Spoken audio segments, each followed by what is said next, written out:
You know that feeling, right? You're just staring at your phone, reading the same two-word text over and over again, absolutely convinced you're missing some secret, hidden meaning.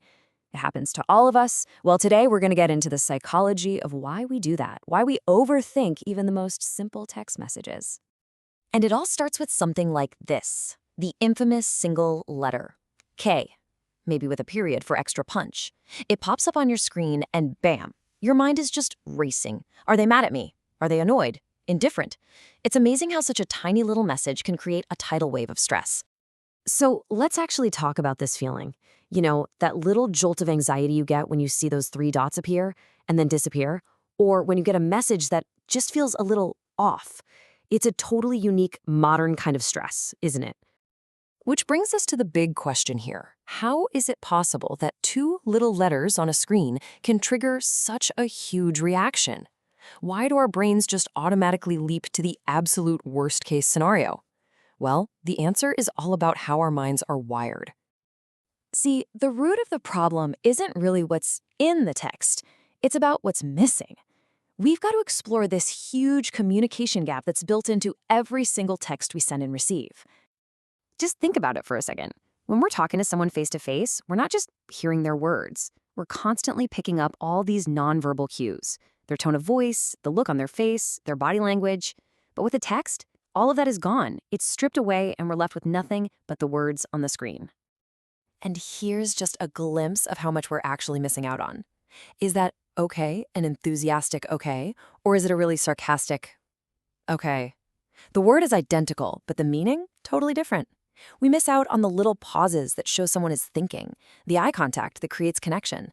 All the emotional subtext that really colors a conversation is just gone. So what this all boils down to is this. Texting is what experts call a low-context medium. It's like trying to understand a huge, beautiful, complicated painting by just looking at one tiny little corner. You're just not getting the full picture. So, what happens when our brain is faced with all this missing information? Well, it doesn't just sit back and wait for you to get more details. Nope. It immediately starts to fill in the blanks itself. And that, right there, is where the anxiety really kicks in. The main culprit here is something called the negativity bias. It's basically a survival tool that's hardwired into our brains. What it means is that when we're facing ambiguity, when we have missing information, our brain's default setting is to assume the worst. It's trying to protect us from a potential threat. But in the world of texting, that threat is usually just a friend who is, busy making a sandwich. And you can literally watch the whole process unfold. First, you get that vague text. Then your brain instantly notices, hey, I can't hear their tone of voice. That's when the negativity bias kicks into high gear. Your brain starts inventing a story to fill the gap. And guess what? It's not a positive one. And just like that, anxiety. It's a direct, almost automatic chain reaction. Now, this is so important to remember. This reaction is not a personal flaw. It's not something that's wrong with you. It's actually a feature of a healthy brain doing exactly what it evolved to do, keep you safe from harm. It's just that in the context of a simple text message, that survival instinct can kind of backfire on us.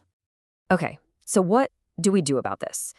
The answer isn't to just stop texting forever. It's about changing our mindset.